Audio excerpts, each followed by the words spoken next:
なんだよこれ。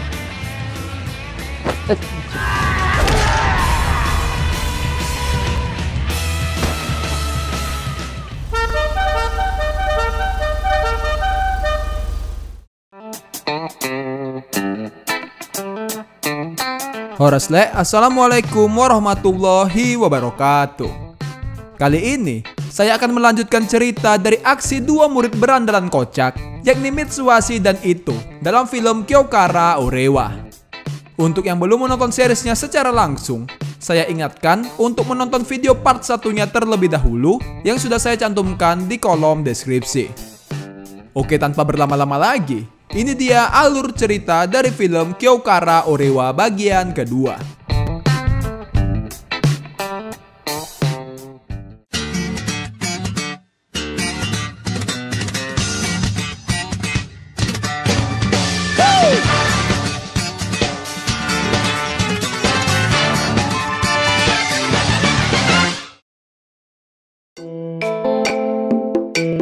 Film dibuka dengan memperlihatkan Imai dan Tanigawa yang berangkat menuju ke sekolah bersama. Imai merasa sedikit kesal melihat pemandangan di sekitarnya yang menunjukkan pasangan romantis para anak SMA. Lantas, Imai yang merasa iri langsung memberanikan diri untuk berkenalan dengan dua murid wanita. Namun sayangnya, ia langsung ditolak mentah-mentah.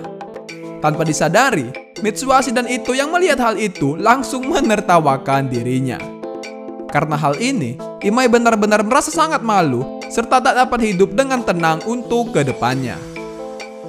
Di tengah perjalanan, Imai bertemu dengan Akemi yang memberikannya sebuah surat berisikan sebuah ajakan untuk berkencan. Tentu saja, ia merasa sangat senang dan langsung bergegas menemui Akemi di sebuah kafe. Imai mencoba memanfaatkan kesempatan ini untuk menggoda Akemi dengan mengajaknya adu panco dan juga sumo. Di waktu bersamaan, Mitsuhashi, Riko, dan Ito tiba-tiba datang menghampiri mereka berdua hingga membuat keduanya pun terkejut. Di sana, Mitsuhashi tampak benci melihat kedekatan Imai dengan Akemi hingga Ito pun langsung mengajaknya keluar. Akan tetapi, ia masih tak dapat menerima jika Imai memiliki pacar. Hingga akhirnya, ia pun memutuskan menggagalkan hal itu dengan meninggalkan Ito dan juga Riko. Karena hal ini, Kyoko tanpa sengaja melihat kekasihnya bersama wanita lain dan mengira bahwa Ito telah berselingkuh. Sementara itu, Imai yang sedang berjalan-jalan bersama Akemi tiba-tiba saja dikejutkan dengan kehadiran Mitsuhashi. Mitsuhashi tidak rela jika wanita sebaik Akemi harus berpacaran dengan pria seperti Imai. Tentu saja, Imai yang pantang menyerah terus berusaha untuk menghibur Akemi, meskipun pakaiannya harus terkena kotoran anjing. Alhasil, usahanya berhasil membuat Akemi tertawa bahagia dan membuat Mitsuhashi menjadi semakin kesal lagi. Bahkan, ia sampai menusuk-nusuk sebuah boneka voodoo yang bertuliskan nama Imai di kamarnya. Sialnya, semua usaha yang dilakukannya tak menghasilkan apa-apa, hingga dirinya menjadi semakin frustasi. Di sisi lain, Kyoko tampak benar-benar patah hati mengetahui kekasihnya berselingkuh, hingga membuat semua teman-temannya merasa begitu marah.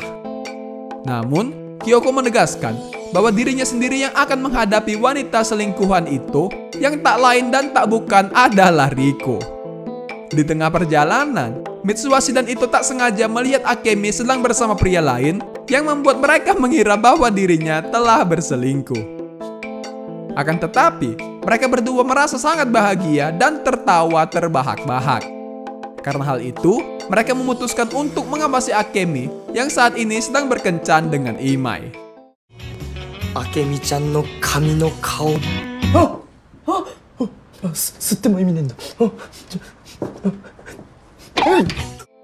Di sana, Mitsuhashi memutuskan untuk menghampiri mereka berdua dan memberitahu Imai bahwa Akemi sudah memiliki seorang pacar. Secara tak diduga, sikap Imai tiba-tiba berubah layaknya seorang pria dewasa dengan lebih memilih membawa Akemi pergi meninggalkan mereka berdua. Imai mengajak Akemi pergi menonton film bioskop untuk menemani waktu kencan mereka tanpa adanya gangguan. Akan tetapi, Akemi tampak memikirkan perkataan Mitsuhashi yang mengetahui tentang rahasianya. Ternyata, ia benar memiliki seorang pacar bernama Junichi, yang diketahui selalu dibully oleh murid berandalan jika tak memberikan uang. Junichi sendiri meminta tolong kepada Akemi untuk mencari orang-orang kuat yang dapat melindungi dirinya. Oleh sebab itu, Akemi pun terpaksa bersandiwara untuk berpacaran dengan Imai agar mau membantunya melawan para berandalan tersebut. Tak lama berselang, Mitsuhashi dan Ito datang untuk mengganggu Imai, hingga terjadilah perseteruan di bioskop tersebut.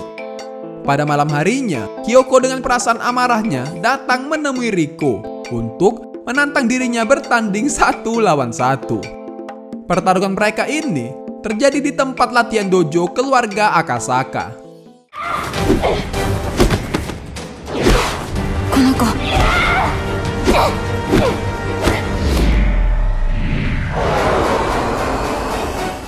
Riko yang memiliki teknik bela diri dapat sangat mudah mengalahkan Kyoko.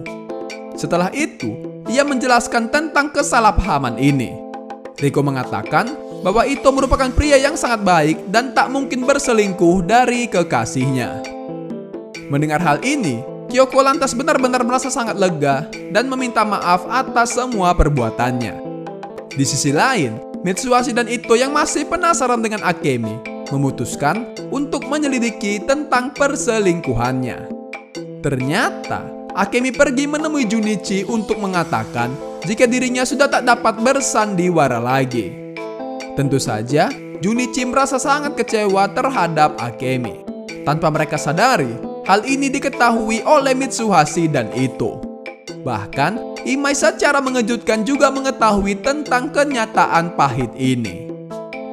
Hebatnya, Imai benar-benar sangat dewasa dalam menanggapi hal ini. Ia hanya mengucapkan terima kasih dan pergi meninggalkan Akemi. Keesokan harinya, Junichi pergi menemui para murid berandalan di sebuah pabrik yang ternyata mereka merupakan murid-murid dari SMA Akehisa.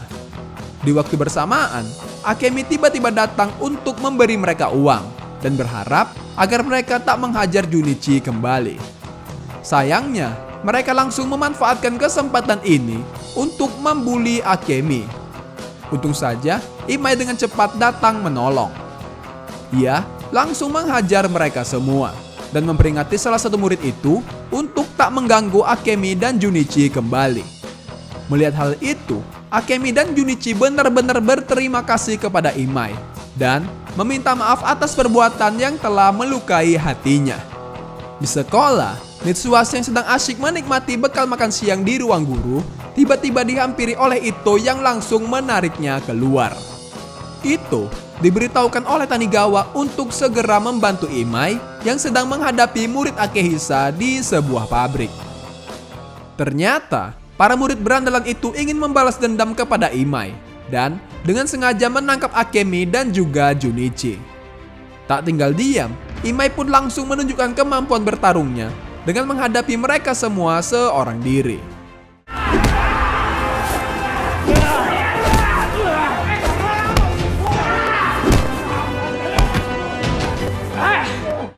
Imai yang sudah terpojok langsung dibantu oleh kehadiran Ito bersama Mitsuhashi.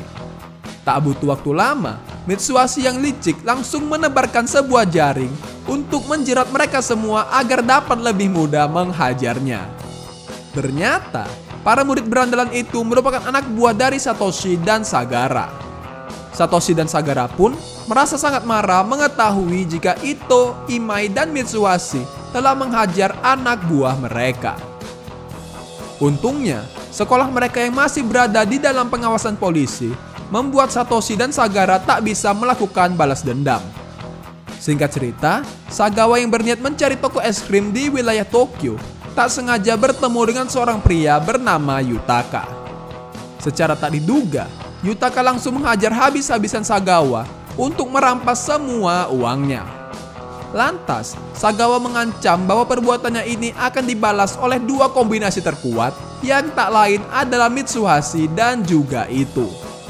Beruntung, perseteruan mereka dapat dilerai oleh seorang petugas keamanan yang langsung berlari mengejar Yutaka. Tetapi, ia masih dapat meloloskan diri dengan bantuan temannya yang bernama Goro. Kemudian, Yutaka bersama Goro pergi menemui kedua temannya yang bernama Kouno dan Iwataka. Ternyata, mereka semua merupakan kelompok berandalan yang berkuasa di wilayah Tokyo. Di sana, Yutaka mengatakan bahwa dirinya baru menghajar seorang murid dari wilayah Chiba. Sebab, ia merasa sangat kesal mendengar teman-temannya telah dihajar oleh anak-anak dari wilayah tersebut. Mendengar hal ini, Kouno tampak tertarik untuk membantunya balas dendam dan berniat melakukan penyerangan. Di sisi lain, Yutaka justru merasa ragu dengan rencana Kouno karena dirinya diberitahu bahwa ada berandalan kuat di sana yang bernama Mitsuhashi dan Ito. Mendengar hal ini, Kouno menjadi lebih bersemangat lagi untuk sesegera mungkin dapat menghabisi orang-orang di wilayah Chiba. Pada malam harinya, Mukunoki Sensei mendapatkan informasi mengenai penyerangan Sagawa dan memutuskan untuk bergegas pergi menjemput muridnya itu. Informasi tentang penyerangan ini diketahui oleh Riko, Mitsuhashi, dan Ito yang merasa sangat marah dan berniat untuk balas dendam. Riko menyarankan mereka untuk pergi menjenguk Sagawa terlebih dahulu agar mereka tahu siapa dalang dari penyerangan ini. Secara tak diduga, ternyata Yutaka bersama kelompoknya benar-benar datang ke wilayah Chiba untuk segera mencari mangsanya.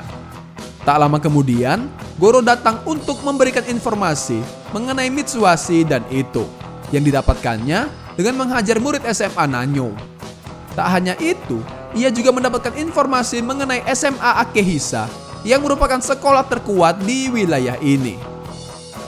Mendengar hal itu, mereka semakin bersemangat lagi dan merasa akan dapat bersenang-senang sepuasnya. Di waktu bersamaan, Kouno bersama yang lain dihampiri oleh salah satu murid Akehisa yang langsung dengan cepat dapat dikalahkan oleh mereka. Setelahnya, murid itu melaporkan peristiwa yang dialaminya kepada Sagara dan Satoshi, hingga membuat mereka berdua terlihat begitu marah. Lantas, Satoshi pun langsung memerintahkan semua anak buahnya untuk segera menangkap para berandalan tersebut.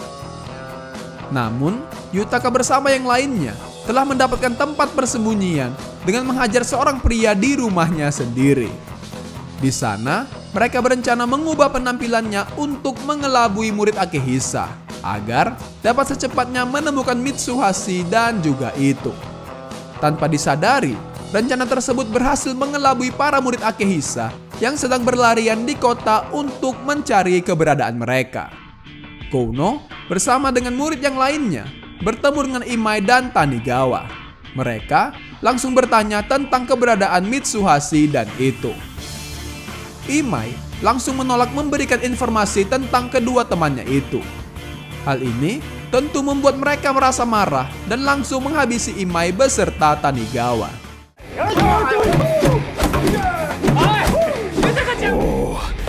誰なんだこいつら。せてこうすると、あいつらのやった過ちを利用して。だからバカはよ。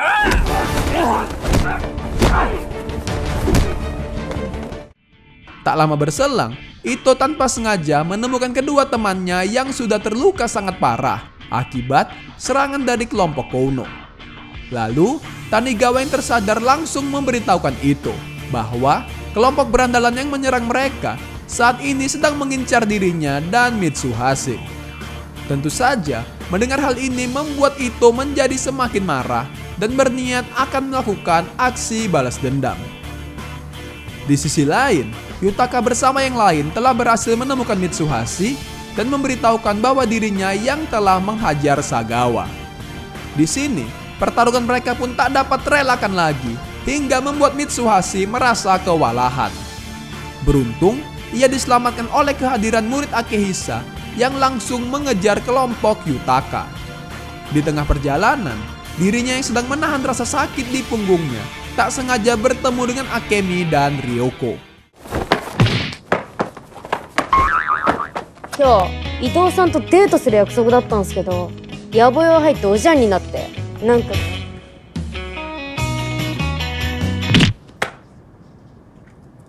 高橋の歩き方して。これはね、ドリフ。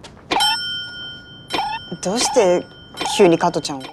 Akibat serangan itu, ia pun tiba-tiba terjatuh pingsan. Tak tinggal diam, mereka pun langsung memberitahukan hal ini kepada Ito dan Riko. Di sini, Mitsuhashi beralasan bahwa dirinya hanya tertabrak mobil agar tak membuat Riko merasa khawatir. Kemudian, Ito menceritakan bahwa Imai dan Tanigawa telah dihajar habis-habisan oleh para berandalan yang juga menghajar Sagawa. Tanpa menunggu lama, mereka berdua langsung memutuskan untuk mencari para berandalan itu agar bisa membalaskan dendam teman-temannya. Sementara itu, Yutaka bersama yang lainnya berhasil selamat dari kejaran murid Akehisa dan tampak sangat menikmati perilaku mereka ini. Akan tetapi, pertarungan melawan Mitsuhashi menyebabkan gigi Iwataka putus hingga membuat dirinya merasa semakin bersemangat untuk kembali menghajar Mitsuhashi. Di sisi lain, Yutaka justru merasa khawatir dengan masalah ini yang tampak semakin besar. Bahkan, ia memutuskan untuk pergi meninggalkan mereka.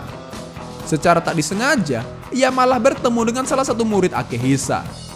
Melihat hal itu, Kouno bersama yang lain langsung melancarkan aksinya dengan mencabut semua gigi murid itu dan meninggalkan pesan untuk Mitsuhashi dan Ito. Satoshi bersama pasukannya yang mengetahui hal ini meminta Mitsuhashi atau Ito untuk tak ikut campur dalam masalah tersebut.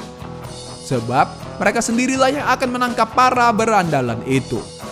Di dalam markas, Kouno berencana mengirim surat kepada Mitsuhashi dan Ito berupa sebuah tantangan untuk berkelahi. Pada malam harinya, Riko dan Mukonoki Sensei datang ke rumah sakit untuk melihat keadaan Sagawa. Di sini, Sagawa memberitahu bahwa para berandalan yang menghajarnya saat ini sedang mengincar Mitsuhashi dan Ito. Sebab tempo hari, ia mengatakan kepada Yutaka bahwa perbuatannya akan dibalas oleh Mitsuhashi dan Ito. Di sisi lain, Mitsuhashi yang sedang bersantai di dalam kamarnya tiba-tiba mendapatkan surat tantangan untuk berkelahi yang dilempar lewat jendela kamarnya. Tak tinggal diam, Mitsuhashi dan Ito langsung menerima tantangan itu dan pergi ke sebuah tempat. Secara tak diduga, ternyata Kouno hanya ingin mengerjai mereka berdua saja dan tak ada niatan untuk menantang mereka bertarung. Tentu saja, Yutaka yang mendengar hal ini benar-benar sangat marah. Ia pun memutuskan pergi untuk menyelesaikan permasalahan ini. Tanpa pikir panjang, ia langsung datang menghampiri Mitsuhashi dan Ito untuk membalaskan dendam teman-temannya yang telah dihajar oleh orang-orang di wilayah Chiba. Mendengar hal itu, Ito memutuskan untuk menjadi lawan bertarungnya, sebab dirinya juga merasakan hal yang sama dikarenakan tak bisa berbuat apa-apa di saat teman-temannya dihajar. Secara tak diduga, ternyata Ito dapat mengalahkan Yutaka dengan sangat mudah. Bahkan, dirinya sama sekali tak mendapatkan luka. Di kediaman Mitsuhashi, mereka dikejutkan dengan kondisi dari Yutaka yang terlihat sangat parah. Ternyata, ia telah dihajar habis-habisan oleh Kouno bersama yang lainnya dan meninggalkan sebuah surat. Melihat hal ini, Mitsuhashi dan Ito benar-benar merasa marah dan langsung bergegas menuju tempat persembunyian mereka. Namun sayangnya, mereka berdua tiba-tiba diserang dari belakang oleh Kouno dan Iwataka dengan memakai sebuah balok. Di waktu yang tepat, para murid Akehisa datang dengan membawa Goro yang sudah dihajar sampai tak berdaya oleh mereka. Lantas, Iwataka dan Kouno langsung berlari secepat mungkin untuk menghindari kejaran para murid Akehisa beserta Mitsuhashi dan juga Ito. Sampai akhirnya, Kouno tiba-tiba menendang Iwataka untuk mengulur waktu agar dirinya dapat melarikan diri dengan menaiki taksi. Kemudian, Mitsuhashi yang merasa sangat kesal langsung menanyakan Iwataka mengenai lokasi rumah Kouno. Akan tetapi, Iwataka mengatakan bahwa mereka semua tak ada yang tahu tentang siapa identitas asli Kouno. Di sisi lain, ternyata Kouno telah menunggu Mitsuhashi dan Ito di dalam taksi untuk mengucapkan salam perpisahan kepada mereka berdua. Lantas, Mitsuhashi yang cerdik sengaja membiarkannya pergi karena dirinya sudah memiliki sebuah rencana untuk menangkapnya. Singkat cerita, terungkaplah identitas asli Kouno yang ternyata bernama Shirohara dan merupakan seorang murid teladan di sekolahnya. Di sana, ia dihampiri oleh seorang guru yang merasa sangat bangga atas aksinya yang tertulis pada artikel koran, di mana dirinya baru saja menyelamatkan seekor anjing milik seorang pemuda yang melompat dari dalam mobil. Oleh sebab itu, sang guru langsung menghubungi pemuda tersebut untuk mempertemukannya dengan Shirohara. Seperti yang bisa kita duga, ternyata pemuda yang menulis artikel itu tidak lain dan tidak bukan adalah Mitsuhashi yang sudah merencanakan semua hal ini. Tak hanya itu, Ito juga datang untuk membalas dendam atas perbuatan Shirohara dan membawanya pergi ke suatu tempat. Tanpa diduga, tujuan kedatangan mereka berdua adalah untuk menghancurkan image baik Shirohara di hadapan para murid-murid yang lain. Shirohara yang tak punya pilihan lain langsung menunjukkan sikap aslinya dengan langsung menyerang Mitsuhashi. Untungnya, Mitsuhashi dapat dengan mudah menghindari serangan itu dan langsung menyerang balik dirinya sekaligus memperingatinya untuk tak lagi datang ke wilayah Chiba.